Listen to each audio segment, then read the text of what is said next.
नाम नहीं उच्चारण किए। सुदामा जी महाराज बंधु ऐसे व्यक्तित्व के धनी थे जिसके बारे में कुछ कहना असंभव बात है। लोग बंधु सुदामा जी के चरित्र को अभिनय करके दिखाते हैं कि सुदामा जी महाराज जगह जगह भिक्षा मांगते थे, सुदामा जी महाराज दरिद्र थे। बंधु बिल्कुल गलत बात है। देखिए जो सुखदेव जी महाराज भागवत में वर्णन किए हैं सुदामा चरित्र, बंधु जब व्यक्ति का जब कर्म का प्रकाश तो चारों तरफ फैलता है ना, तो नाम से मतलब नहीं रखते हैं। व्यक्ति का कर्म से ही उसकी पहचान होती है। जैसे कोई व्यक्ति मान लीजिए यहाँ के मुख्यमंत्री जो भी हैं नीतीश जी हैं, तो उनके अगर कर्म का प्रभाव अगर पड़ेगा तो नाम से लेना देना नहीं होगा। उनका कर्म ही उस प्रभाव को, उस काम को किसने किया? फलाने व्यक्ति ने किया। तो आज बंधु सुखदेव जी महाराज कर्म की परिभाषा यानी सुदामा जी का व्यक्तित्व कैसा था, सुदामा जी का स्वभाव कैसा था, उसका परिचय दे रहे हैं भागवत में। क्या श्लोक श्रवण किए आप? कृष्णस्यासित सखा कश्चित ब्राह्मणो ब्राह्मवित्तमः। भगवान कृष्ण का एक परम प्रिय सखा, परम वंदनीय सखा, परम त्यागी सखा। सखा में मित्र में अंतर है बंधु। सखा वो है जो अंग संग रहे हमेशा। आज बंधु बचपन में भगवान कृष्ण और सुदामा जी का मुलाकात हुई थी शांतिपनी विद्यानिकेतन, शांतिपनी विद्यालय उज्जैन में। आज बंधु सुदामा जी का जो चरित्र जब सुनाने लगे तो कहते हैं कि भगवान कृष्ण के जो सखा हैं वो ब्राह्मणों ब्रह्मवित्तमा, केवल ब्राह्मण ही नहीं है, ब्राह्मणों में उत्तम ब्राह्मण है, श्रेष्ठ ब्राह्मण है। और क्या लक्षण है सुदामा जी का? तो विरक्त इंद्रियार्थेषु, जिनको इंद्रियों में विरक्ति है, जिनकी इंद्रियां, हमारी और आपकी इंद्रियों में बंधुओं विरक्ति नहीं है। हम जो चाहते हैं वो देखते हैं क्या? हमारा कान जो चाहता है वो सुनता है, हमारी आंख जो चाहती है वो देखती है। लेकिन सुदामा जी का मन के अनुसार इंद्रियां काम करती थी। ब्राह्मणों ब्रह्मवित्तम विरक्त इंद्रियार्थेषु, उनका सारा इंद्रियां उनके मन के अनुसार काम करती थी सुदामा जी का। और ब्राह्मणों ब्रह्मवित्तम विरक्त इंद्रियार्थेषु प्रशांतात्मा जितेंद्रिया, जिनका बंधु आत्मा प्रशांत है, जिसको किसी प्रकार की कामना अवशेष नहीं रह गई है। ऐसे थे श्री सुदामा जी महाराज। बंधुओं गरीब होना अलग बात है और दरिद्र होना अलग बात है। सुदामा जी महाराज बंधु गरीब थे लेकिन दरिद्र नहीं थे। एक अरबपति व्यक्ति दरिद्र हो सकता है, लेकिन एक साधारण सा व्यक्ति, एक रिक्शा चलाने वाला व्यक्ति के मन में भी अगर संतुष्टि है तो दरिद्र नहीं है। दरिद्रो यस्तु संतुष्टा, दरिद्र कौन है? जो असंतोषी है। 10,000 दिए उसके मन में और भाव जग गया, अगर 15 देते तो अच्छा होता, 15 दिए तो 20 दे देते तो और अच्छा होता। जो असंतोषी है, जिसकी कामना शेष बची हुई है, और कुछ मिल जाए, और कुछ मिल जाए, और कुछ मिल जाए। लेकिन सुदामा जी के मन में ऐसा कोई भाव नहीं था बंधु। उपनिषद में कथा आती है कि दरिद्र वास्तव में है कौन? बंधु एक महात्मा जी थे, रास्ते में जा रहे थे, फूटी कौड़ी मिली पड़ी हुई, तो कौड़ी उठा के अपने कमंडल में रख लिए, फूटी कौड़ी। एक भक्त बोला, महाराज फूटी कौड़ी आपका क्या काम आएगी? बोले कोई दरिद्र मिलेगा उसको दे दूंगा। बोले ठीक है। जैसे ही आगे बढ़ रहे थे कि उनको घोड़ों की टाप की आवाज सुनाई पड़ी। एक आदमी बोला जा रहा था रास्ते में, राहगीर बोला, महाराज जितना जल्दी हो सके हट जाइए, पूरब की राजा पश्चिम के राजा के ऊपर आक्रमण करने जा रहा है, आप जल्दी से हट जाइए, मार्ग दे दीजिए, नहीं तो आपके ऊपर से चढ़ा करके चला जाएगा। उससे पूछे कि बताओ पूरब की जो राजा है उसके पास धन नहीं है क्या? अरे महाराज धन तो बहुत है, लेकिन अभी अभी पश्चिम का जो राजा है ना वो कमजोर हो गया है सैनिकों से, तो राजा चाहता है कि उसका भी धन को अपने धन में मिला लूंगा तो मेरा धन और ज्यादा बढ़ जाएगा, मेरा वैभव और बढ़ जाएगा। महात्मा जी सोचे मिल गया जिसकी मुझे तलाश थी। बंधुओं जैसे ही वे राजा उसी मार्ग से आए कि महात्मा जी रोक दिए, बोले कि राजन प्रसाद तो लेकर के जाओ। राजा सोचा कि कहीं युद्ध करने जा रहा हूँ, कहीं विजय श्री का आशीर्वाद दे दिए तो मेरा काम बन जाएगा। राजा बंधुओं उतर करके प्रणाम किया, महाराज बता प्रणाम करते हैं आपके चरणों में। और प्रणाम जब किए तो हाथ बोले कि हाथ निकालो राजन।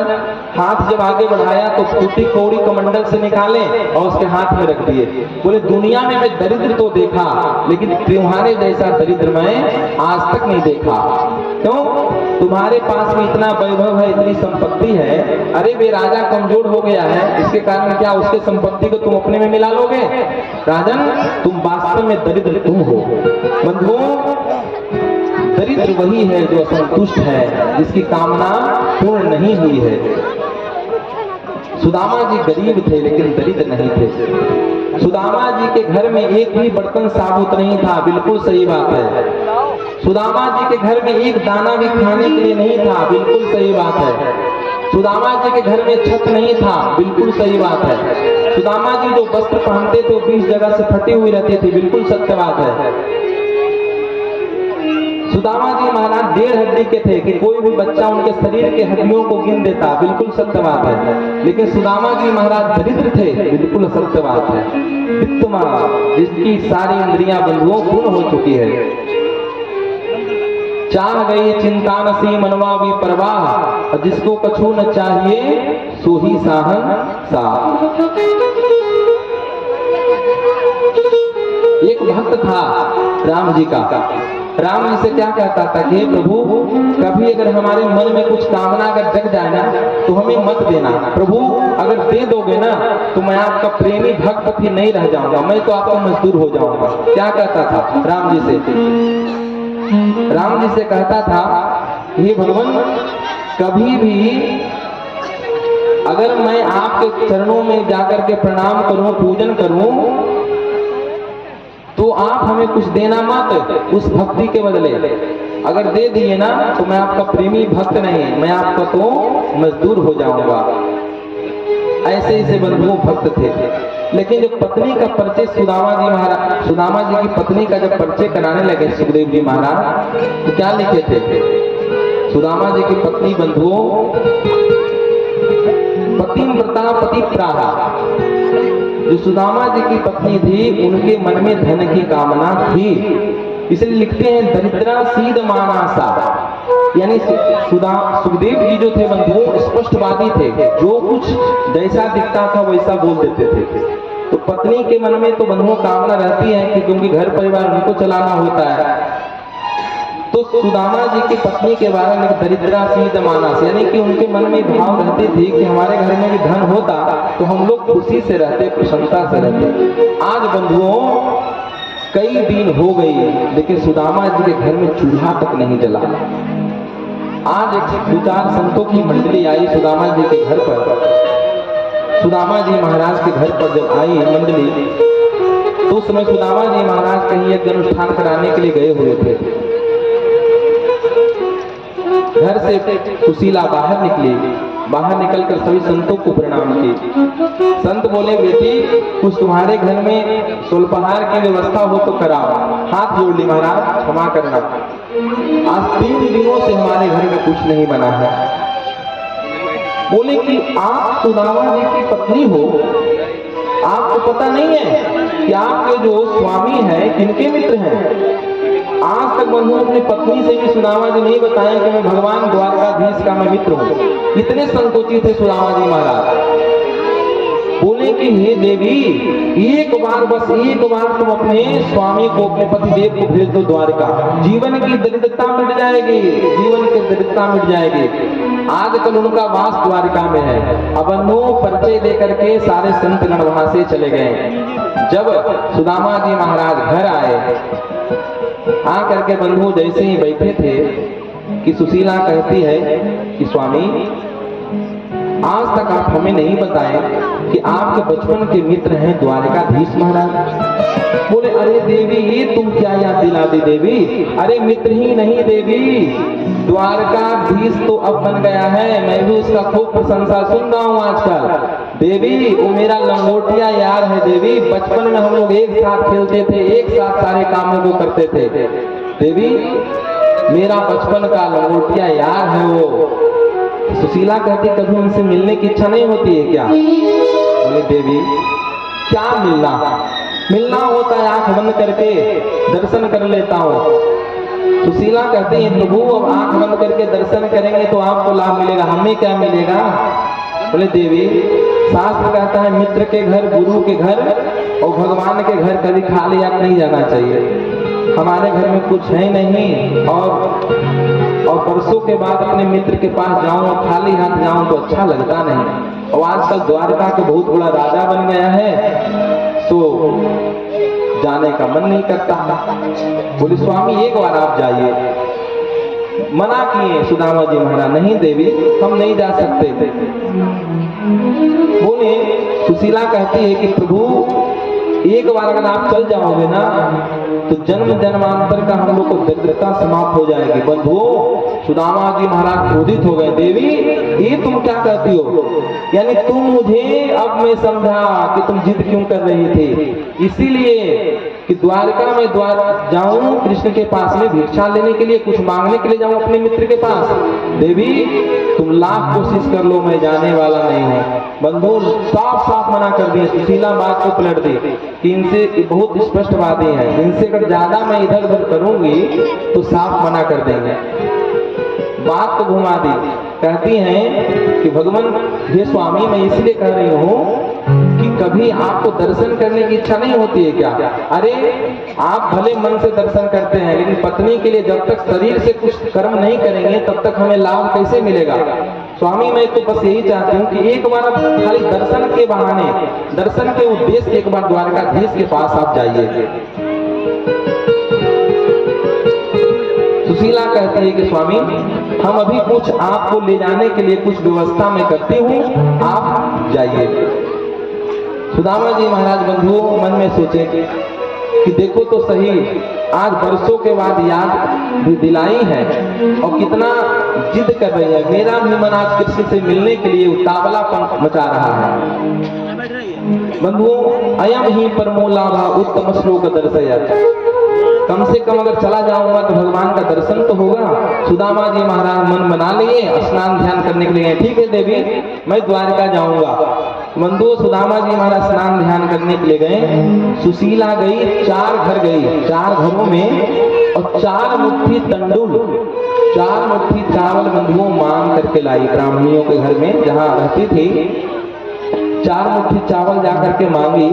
एक ऐसे कपड़ा में बांधी जो कपड़ा 20 जगह से फटी हुई थी। सुशीला बंधुओं बुद्धिमान थी, वो सोची मन में पहले ही सोच ली कि भगवान कृष्ण क्या सोचेंगे। वो ये सोची कि सुदामा जी से अगर भगवान पूछेंगे कि सुदामा जी आप हो कैसे, आपकी गृहस्थी कैसी चल रही है, तो यही कहेंगे कि ब्रह्मांड में हमसे बड़ा सुखी दुनिया में कोई है ही नहीं। तो जब भगवान जानेंगे नहीं तो हम पर कृपा कहां से करेंगे? और अगर भगवान इस चावल को देख लिए, अगर भगवान इस चावल के पुतली को देख लिए, भगवान समझ जाएंगे कि एक भी दाना सुदामा के घर का नहीं है।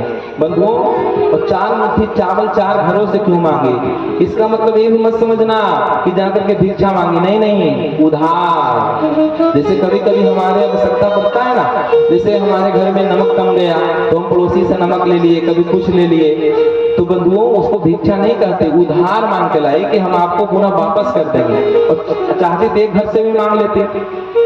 एक घर का बंधुओं चावल एक जैसा होगा और 4 घर का चावल 4 जैसा होगा। और बंधुओं सुदामा जी महाराज वेद के विद्वान थे, उनके अच्छे अच्छे यजमान थे, लेकिन कोई भी सुदामा जी से पूछता ना कि सुदामा जी कैसी गृहस्थी चल रही है, कहते बढ़िया चल रही है भैया। किसी को अपना दुख यजमानों को नहीं बताते, जो मिलता उसी से अपना जीवन निर्वाह करते थे। कुछ नहीं रहता, श्रोंच वृत्ति करते थे। श्रोंच वृत्ति जैसे किसान लोग खेती करते हैं ना, तो खेती में जितना फसल होता है सब ले आते हैं और जो उसमें बच जाता है तो उस पर किसान का अधिकार नहीं होता, उसमें जो चाहे तो वहां से ला सकता है। तो कुछ नहीं होता तो श्रोंच वृत्ति के माध्यम से वहां से गेहूं का दाना लाते और टिक्कर बना करके खा लेते। आज बंधुओं सुशीला अपने बुद्धिमानी के पत्ते दे करके सुदामा जी के हाथों में बंधुओं उस चावल को, पोटली को दे देती है और कहती है कि हे स्वामी इस चावल के पोटली को आप भगवान कृष्ण के हाथों में सौंप देना और मेरा एक संदेश इनसे निवेदन कर देना। बोलो देवी क्या कहना है? क्या कहती है? 1 माह 2 पाख में 2 एकादशी होय, सो प्रभु दीन दयाल ने नित्य प्रतिदिन ही मोह। हे प्रभु, संसार के लोग संसार में एक साल में 24 एकादशी, एक महीने में 2 एकादशी मनाते हैं, लेकिन भगवान मेरे घर में तो नित्य एकादशी ही मनी रहती है। जब बच्चे पूछते हैं माँ आज हमें भूख लग रही है, तो मुझे कहना पड़ता है कि बेटा आज एकादशी का व्रत है, कल भोजन मिलेगा। तो प्रभु अगर इसी प्रकार अगर एकादशी प्रतिदिन बनी रही तो हमारा जीवन कैसे चलेगा। हे स्वामी, आप इस बात को जाकर के द्वारकाधीश से निवेदन कर देना। मनो सुदामा जी महाराज का स्वरूप कैसा है। सुदामा जी महाराज जो बंधुओं धोती पहने हैं, 30 जगह से बंधुओं फटी हुई है, फटी सी धोती, टूटी सी छड़ी, उधरी सी रस्सी, फूटा सा एक लोटा लेकर के और चावल की पोटली को अपने काख में दबा करके बंधुओं भगवान का दर्शन करने के लिए अपने भवन से घर से निकल करके जा रहे हैं। सुदामा जी महाराज जा रहे हैं कहाँ? द्वारका। सुदामा जी को भूख लगती है, प्यास लगती है, कि भूख लगती है, प्यास लगती है, जिंदगी भी अब उदास लगती है, कैसे आऊं मैं द्वारिका तेरी, जिंदगी भी अब निराश लगती है। ये गोविंद कैसे आऊं? बंधुओं पता ही नहीं था कि द्वारिका है कहाँ, जाना था कहीं, पहुंच जाते कहीं। जा रहे हैं सुदामा जी महाराज। आइए, सुदामा जी के मन में बंधु यही भाव है, अरे कोई तो जाकर के कृष्ण से कह दो कि आपका मित्र आपसे मिलने के लिए आ रहा है। बोले वृंदावन बिहारी लाल की। अरे कोई